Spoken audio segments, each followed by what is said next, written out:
So people are predictably irrational. So if people were irrational and they were irrational in random ways, then we couldn't really make any definitive conclusions, and we really couldn't say, hey, let's make some predictions in terms of what is going to happen and how consumers are going to behave. It would be, an outcome that really would be canceled out, like the irrationality would cancel out, and we would assume that most of the behavior that we see would be based on more rational people.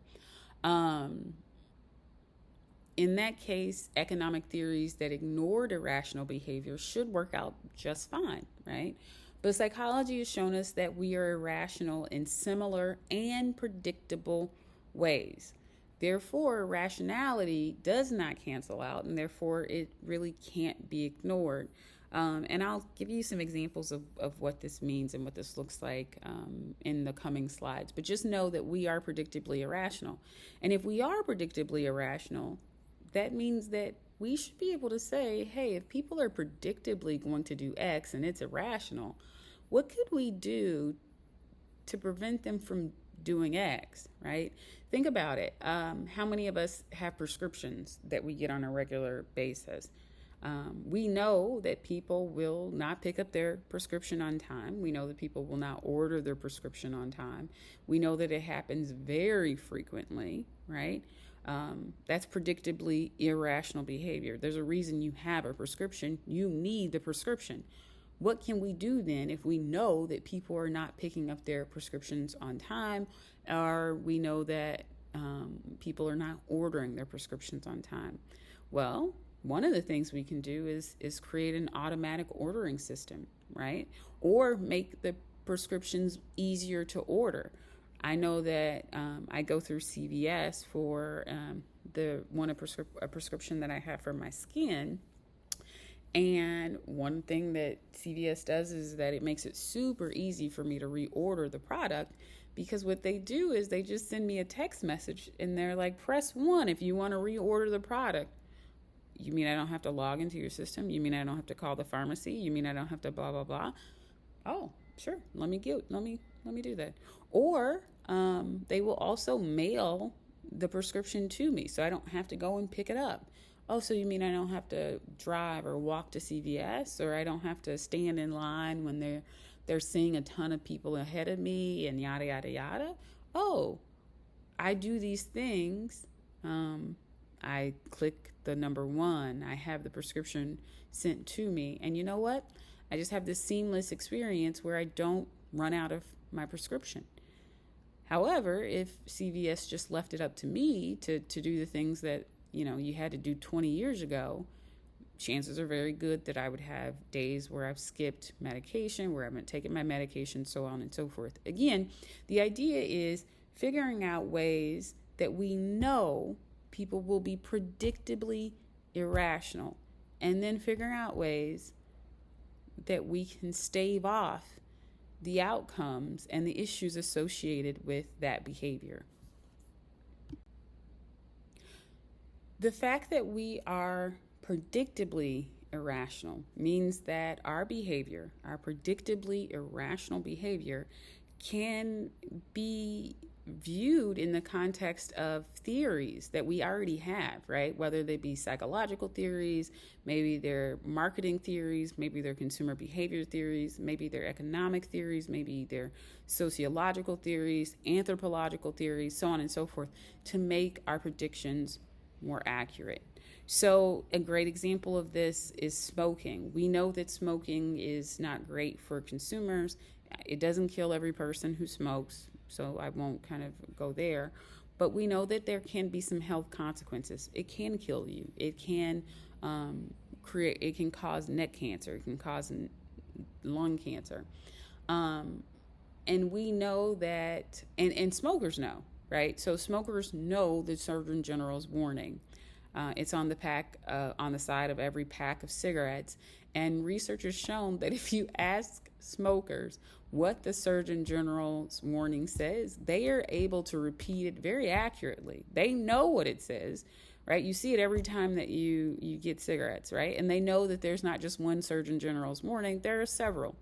Now, the fact of the matter is, That research has also shown, from psychology, has also shown that consumers become less interested in mornings when they see them all the time, right? And this is particularly true of black and white warnings. So if you just have a text warning, people will start to kind of tune out, right? They just tune out from the warning. We also know that images tend to be more eye-catching, more memorable. People pay attention to them more. And for that reason, the FDA has been fighting for years and years at this point to pass and to be able to use images in conjunction with text warnings, right? So smoking can kill you, right? Or the pictures of the lungs, or the picture like this woman that says smoking causes head and neck cancer, and you see this big bulge on the side of her neck. What stopped them, of course, is that tobacco companies have pushed back, and they've done pretty well. And their argument, I think, is a strong one based on our Constitution, and that is you can't compel speech. And tobacco companies have said that by requiring them to use these images, you are compelling speech, and you are compelling speech that is impactful and ruins their and can effectively ruin their business. And you might ask yourself, well, what's the difference between this and just the black and white warning? Well, tobacco companies know that people aren't paying as much attention. They don't really, they'll tune out black and white warnings. And tobacco companies will say that part of the issue with images is that you aren't just giving them information, you are literally trying to scare people, right? And the images tend to be scarier and more fear-mongering than just the black and white warning, which has been proven to be true over and over again. And so where does that leave us? Well, other countries have used and currently use warning images. If you've ever been overseas, you've seen them in Europe, and they are quite graphic. They are quite graphic. But how do we know that we should have put images on these warnings? Well, that was just psychology, right? So that what did they know? We knew that people were going to ignore black and white warnings after a certain amount of time. We know from psychology that images are more impactful. They're more fear-inducing, so on and so forth. So we know that people are going to be irrational. They're going to smoke. We know that people are going to be irrational. They're going to ignore text warnings. We also know that psychology gives us some kind of theory on what we can do if people are behaving irrationally and they are ignoring written warnings. Add images, right? And again, this happens all the time. A lot of researchers just inserting theories that we already know to try to kind of stave off irrational behavior. I'm gonna take a moment to talk about some of the reasons why we are so irrational. One is that we have this issue. I'll use the word issue, called bounded rationality. Bounded rationality says essentially we have a limited computational capacity, right? Our memory is only so good, and it gets worse as we age. And we know that if our memory is only so good, the other thing that we can really do is we can focus on weighing the plus and minuses, the pros and cons of a decision. But just like we have a limited computational capacity, we don't really have a great capacity for deliberation. A lot of us are not going to spend a ton of time at the grocery store saying, which one of these cans of soda should I purchase? Should I purchase this one because it has slightly less caffeine, or should I purchase this one? And so we just aren't going to spend a ton of time deliberating over these choices. And so what we tend to do is we develop these rules of thumb that help us figure out what we're going to do, right? We look at these what we call decision heuristics, which we'll talk about in another class. But essentially, these are rules of thumb that help us deal with a complex world. Now, one rule of thumb could be that instead of trying to figure out if the extra 5 milligrams of sodium is worse than the extra 1 calorie or whatever. How do you weigh these things? And how often should you look at the nutrition facts panel, so on and so forth? A lot of what we'll do is we'll just look and see whatever the package says when you first see it. So we'll look at, the information on calories at the front, and we will make a decision based on what the calories say, right? Because we often associate health with caloric information. If we see a product and it says this is healthy, and then it has, this is worth 120 calories, we might truly believe it is healthy. That said, that isn't always true though, right? So I have anemia. It means I have a lower level of energy. I don't particularly care for coffee. I will drink it if I go to a coffee shop to work, but usually I get tea, but I don't really like coffee. One thing that I do like, though, are Mountain Dew Kickstarts, and specifically I just like one version of it. A Mountain Dew Kickstart is actually pretty good because a Mountain Dew Kickstart is only 80 calories, and it has less caffeine than a cup of coffee. And I do find that it helps me get a little bit more energy. However, a Mountain Dew Kickstart is full of sugar. And so if all I did was look at the caloric information, which is likely what I will do if I go to the grocery store, right? Because I'm counting on these rules of thumb, because I'm not going to stand in front of the Kickstarts and weigh every time I go. Is this healthy? Is it not? Is it blah, blah, blah? I'm just going to take the calorie information. I'm going to go from there. We all do this, right? We all do this. Because we use these rules of thumb, we often end up with suboptimal decisions because we didn't take the time and we don't remember everything. We didn't take the time to really think about it, so on and so forth. But being able to use rule of thumb supports fast decisions, and it can in some cases support effective decisions, right? Because sometimes calorie information does tell you about the nutritional value of a product, right? Sometimes it does, not always, but sometimes it does, right? And when it works, it works, but when it doesn't, we have suboptimal decisions, and so we're constrained by this bounded rationality. What's really interesting about bounded rationality is that we see evidence that people are often unable to figure out the best available option, even when they know their available options, they know their preferences, and they have all of the information available, right?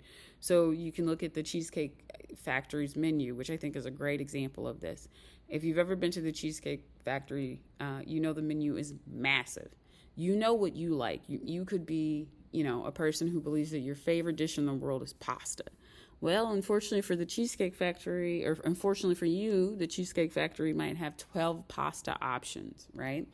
And the Cheesecake Factory might even still put, the calorie information right there, right? So you know the available options, you know your preferences, you know that you decided to eat healthy going forward, you decided to start doing that last week. And yet, next thing you know, you're ordering like the jambalaya pasta at the Cheesecake Factory, and the whole thing is like 2,500 calories, right? You have these rules of thumb. I'm going to get what I want. Oh, but maybe I get a half size. That's still kind of a lot of calories for lunch, right? I mean, it's just, we use rules of thumb that don't always support the best decision. And even when we can figure out what's best for us, what's best for me, right? Evidence shows that we often succumb to temptations and end up making bad choices anyway. One of my favorite stories to tell actually happened at McDonald's when I was in my PhD program. So I'm in my PhD program, haven't been to McDonald's in a long time. But one night, I think I left the building at like 1 a.m., something like this. I was writing my dissertation. I was there all night, whatever. I'm starving. I do not want to go home and cook. I don't want to eat a sandwich. So I'm like, I'll just get to McDonald's to serve some French fries, which is always something no one should ever say. You should never say I deserve French fries.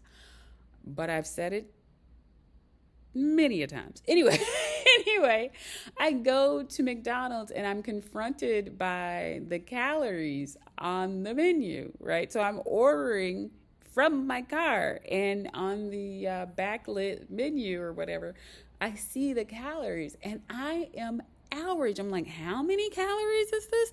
There is no way I'm ordering a quarter pounder meal, and I don't even eat cheese. But a quarter pounder meal, that's 1,000 some odd calories. And so I ended up leaving, and I go home and I make the sandwich I didn't want to make, right? Okay. That's not to say I've never eaten McDonald's since then. I had a shock, right? The shock was there. But like most people who go to McDonald's, right? Like the shock wears off. And I didn't go to McDonald's because I think that McDonald's is healthy, right? So now when I go to McDonald's, I go in knowing full well that whatever I pick, or the idea of healthy is off the table when I pull up to a McDonald's. And so I don't even pay attention to the calorie information, because at this point, what's the point? I am dealing with bounded willpower. I am positive I'm not the only person. Bounded willpower is a real thing, and it often kind of helps us to end up with bad or suboptimal choices.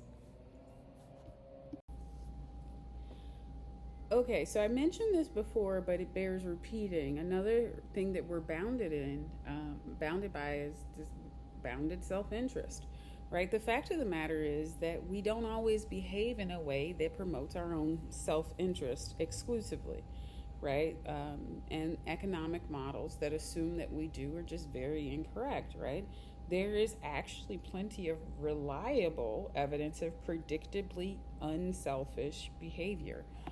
We can look at the United States, right? So we are a capitalistic country. I think we all learn from a very young age what capitalism means. You kind of have to.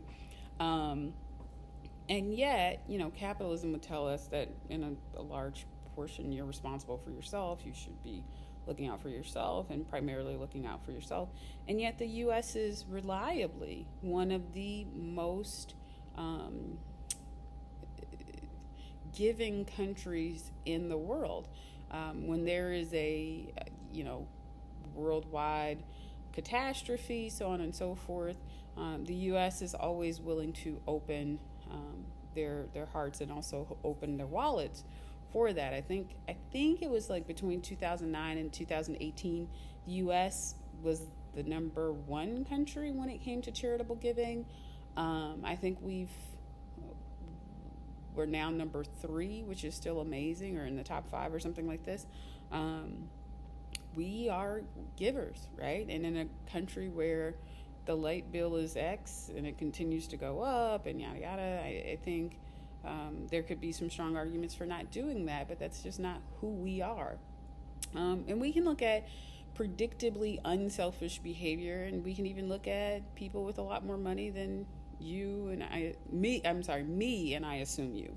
The guys on this PowerPoint slide, if you look at the top guy, you all I'm sure know him, Mike Bloomberg.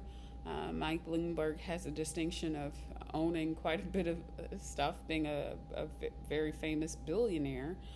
You've probably read Bloomberg News. You probably remember him because he ran in the primaries as a Democrat. He ended up dropping out of those primaries. Biden went on to win the distinction. But Mike Bloomberg just gave $1 billion to, I can't remember what the school is, but one medical school, so that doctors who go there, doctoral, or, pre-med students, or med students, can get their medical degree for free. We know that one thing that kind of really stops people from becoming a doctor could be loans. We also know that lots of people will continue to pursue the dream of becoming a doctor, but they do so with a lot of stress, not just with the job itself, but the amount of loans they have to undertake to not only kind of pay for the program, but to pay for themselves throughout the program. The guy on the bottom, Warren Buffett, I'm sure you all know Warren Buffett, you're business students. Warren Buffett, also a billionaire, who is famously frugal. One of my favorite things about Warren Buffett is that he is famously frugal. I think he spends like $9 a day for breakfast. He always gets his breakfast from like McDonald's. You know, he'll wear a pair of shoes for 33 years, you know, this kind of thing. But he's a stock picking genius, and often, you know, people ask him for his advice on stocks. A lot of finance magazines and blogs will actually pay attention to how he rebalances or balances his stock portfolio, you know, uh, this kind of thing. They'll be like, oh, Warren got rid of 50% of his Coca-Cola stock. And people are like, oh, maybe I don't need this Coca-Cola stock, you know, whatever. But Warren Buffett has also been on the front lines of saying that he thinks that billionaires and people with a lot more money should be taxed much more than they are, right? He's said many times that he thinks it's ridiculous that his tax rate is significantly lower than that of his secretary, right? And we could argue that this is predictably unselfish behavior. And this is not to say that people, and it's specifically not to say that these people, billionaires, Mike Bloomberg or Warren Buffett, don't ever engage in self-interest. I think it'd be hard to be a billionaire and never engage in self-interest. But it is to say that there are ways in which we are predictably unselfish as well. And that can run the gamut. I mean, this happens with people who have very little money, and it happens with people who have a lot of money as well, right? We hear a lot of negative feedback around this idea of helping people make choices, right? Or helping to sway people's choices. And a lot of it falls under this idea of libertarianism, right? The standard assumption of rational choice in economics has led to this view that governments should take a hands-off approach or a libertarian attitude towards private enterprise and private choice. Although, let me push back on this a little bit and say we tend to say that we believe this, but we don't really believe this. We can't believe this, right? If we really believe this, then I don't think we would do things like PPP loans during COVID, right? One standard assumption of capitalism is that if you have a business and people want your business will do well. And if your business does not do well, for whatever reason, that's just capitalism. Companies are created and destroyed all at once, all the time. And so saying that we only believe in libertarianism is untrue. However, I will say that libertarianism, as noted by Thaler and Sustine in the book, which is why I'm talking about it here, really talk quite a bit about libertarianism and this idea of having a hands-off attitude towards private enterprise and private choice, and how a lot of that is built around this idea that the choices that we make are rational. And by we, I don't even just mean you or I, but the choices that governments make, that organizations make, that families make, so on and so forth. If we are all making rational choices, then the government shouldn't need to step in and offer PPP loans. Some of those companies should have just shut themselves down.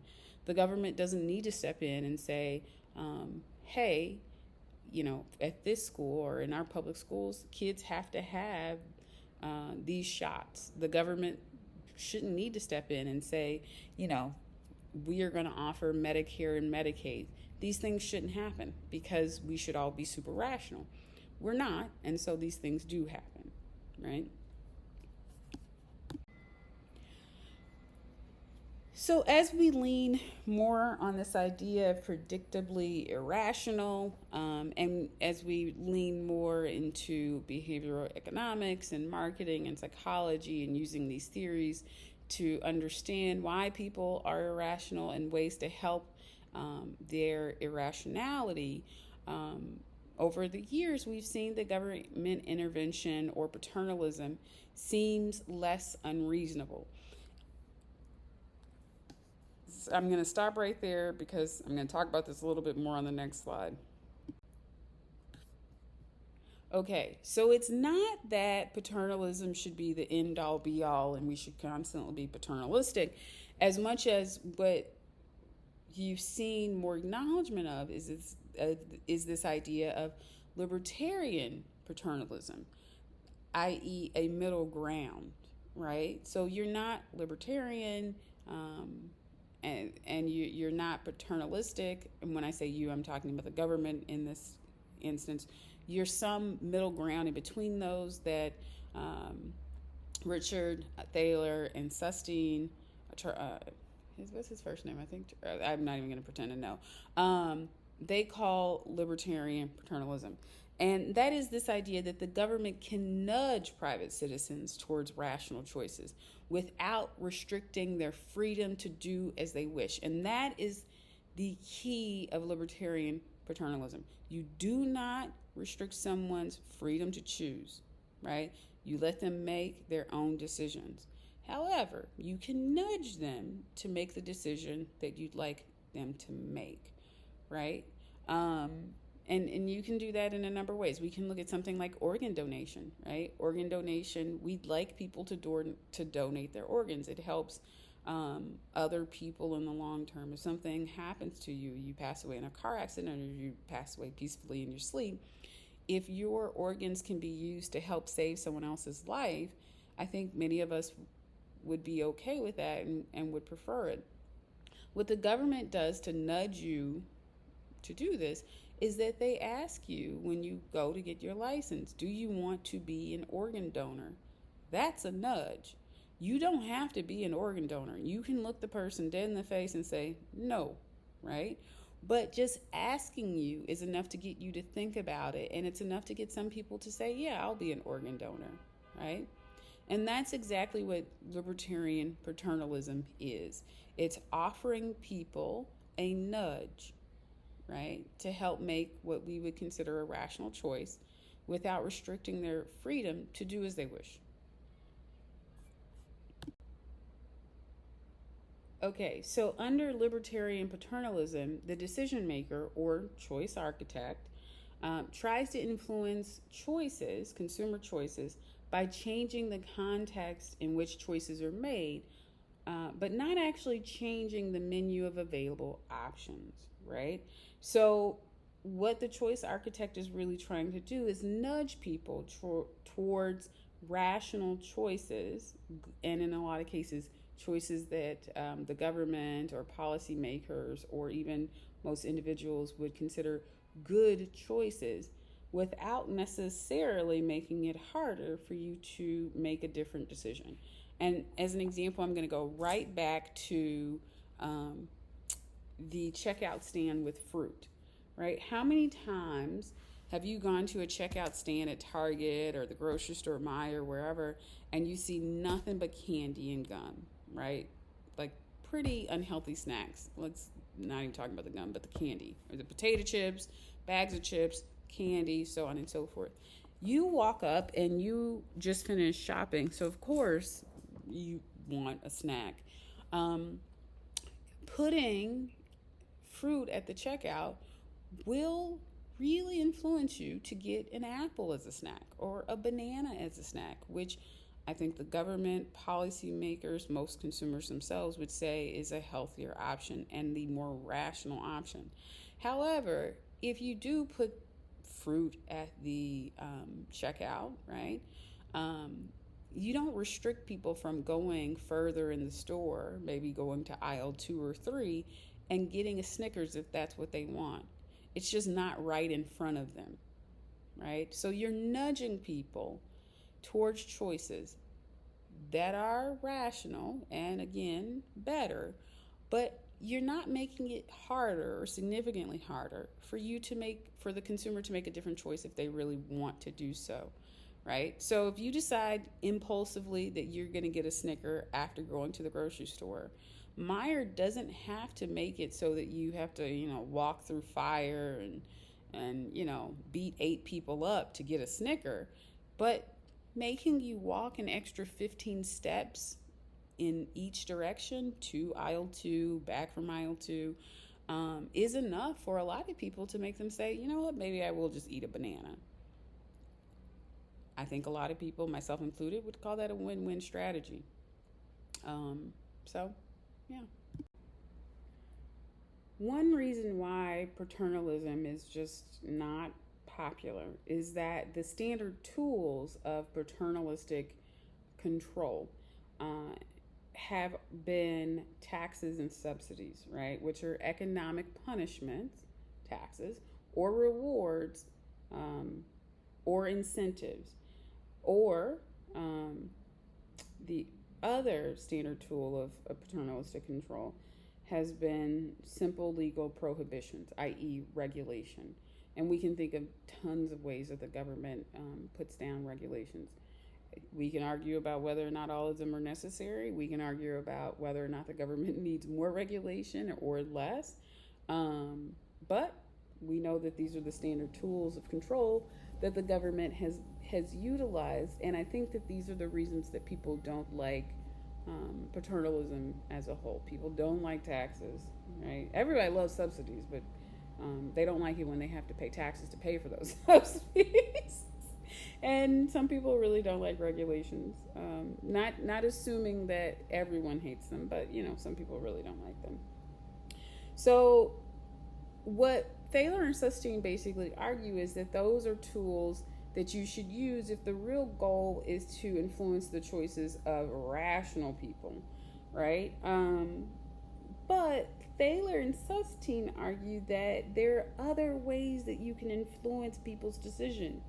And that other way, or those other ways, are nudges. Like you nudge people, right? You use something other than an economic punishment or an economic reward or regulation to get people to act in a way that benefits themselves or others, right? So you want to influence people's choices, and you want to do that without necessarily having to create a law or add a tax. And the reason you don't want to do that is that, one, people don't tend to love these things, but two, nudging in a lot of ways can be faster. It can make consumers happier, right? Because they don't feel like the government is on their shoulder, so on and so forth. And so nudging allows you to circumvent these kind of more laborious tools of paternalistic control to get at the heart of what you really want, and that is influencing choice. If people are behaving irrationally, what's wrong with simple paternalism? Why not just have government intervention to stop people from behaving irrationally? Why do we need libertarian paternalism, right? Why doesn't the choice architect, the person that's kind of shaping the way the choices are presented, just prohibit the choices that he or she or they, if it's a government agency or an organization, considered to be irrational? Well, first of all, the government already does this. Organizations already do this, right? So, for example, the government now mandates that you have to have health insurance, or the government says that you can't, you can't just move to Canada, right? Like you have to have paperwork to move to Canada. You have to have a visa that says that you can move to Canada permanently.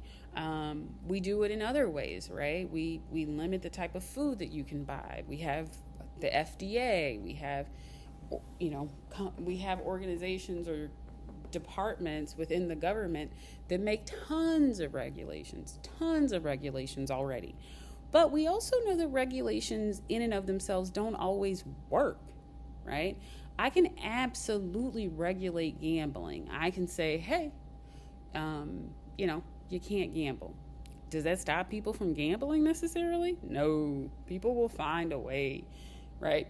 Whether it's, playing cards at home, whether it's going to a different state. I lived in Salt Lake City for a year. They didn't have the lottery. Because one of my overall goals is to win enough money to retire early. I like to play the lottery. I don't play it often because I don't always remember to play it, if I'm being honest. But when I would go home to Kansas City, or if I was traveling to a different city, I would play the lottery because, I'm going to find a way to play the lottery. I want to play the lottery, right? But think about other ways that we can avoid or evade paternalism. We do it all the time. And so that would be one reason, right? We know that not every choice is going to be up to the government. The government isn't going to be able to have strong control over everything. We also know that we don't want people to have a backlash. In America, we are always talking about freedom and how we want freedom. And a lot of people will complain about quote unquote freedom, no matter how rational the regulation is. And I'll give you an example. And you may disagree with me, but I'll give you an example. When Barack Obama was president, his wife, Michelle Obama, made a big push to make the food the kids get at school more nutritious, right? She's like, we need to quit all this junk food. Our kids are fat. They're getting fatter. It's having some really bad repercussions. A lot of these kids can't lose weight, and so then they become fat adults. We also know that when it comes to things like our military, I think they say something like 80 some odd % of young adults and teenagers cannot, this is not funny, sorry, be hired by the Army. They don't qualify. Either they can't pass the test, mentally, like they don't have the intelligence to pass tests. They're too overweight.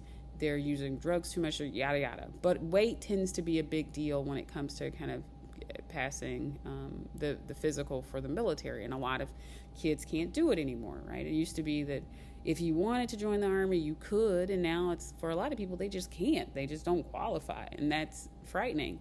And yet Michelle Obama, let me say this. I think the idea of saying we want kids to be healthier is admirable, and I think it's rational. And yet Michelle Obama and the plan, the policy, the regulation was really roasted, right? People were extremely upset. And I remember watching people on TV, and it was just like, this is kind of weird to me, because you'd have parents who were like, if I want my kid to eat pizza for lunch every day, they should be able to eat pizza for lunch every day. Don't tell me how to parent my child. Fair. I do think that that's fair. Oftentimes the people who were saying this were also overweight. And so, it's kind of weird. I think we can all objectively agree that having healthier children is a good thing. But at the same time, not everybody wants their choices to be restricted.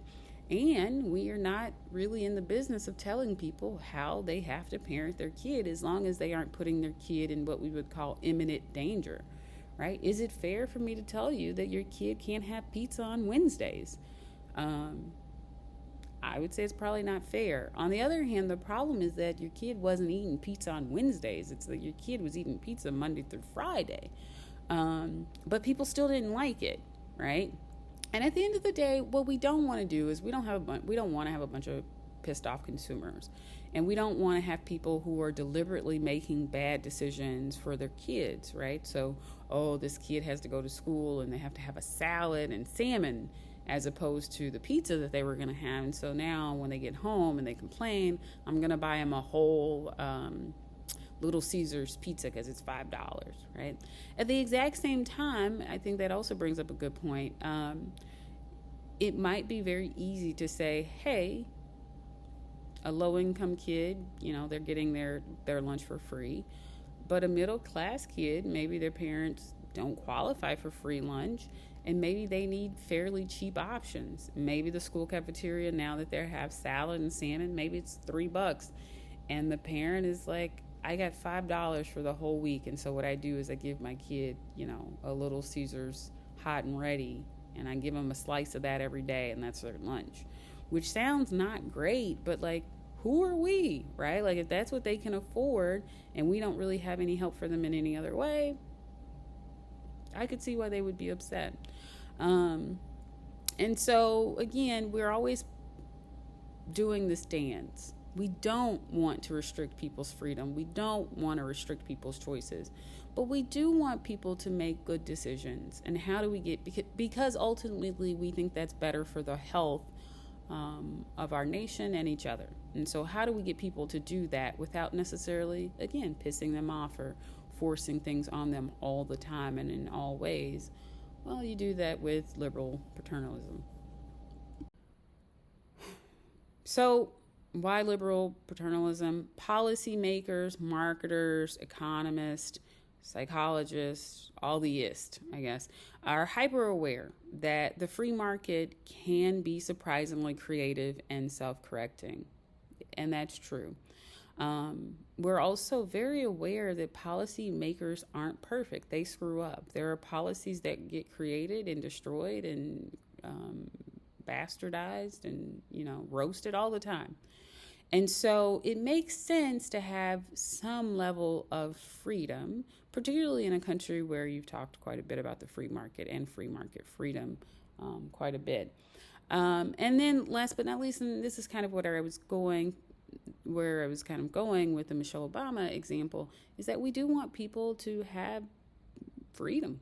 Like, we don't want to take away people's freedom. We just want to figure out a way to help them make better choices.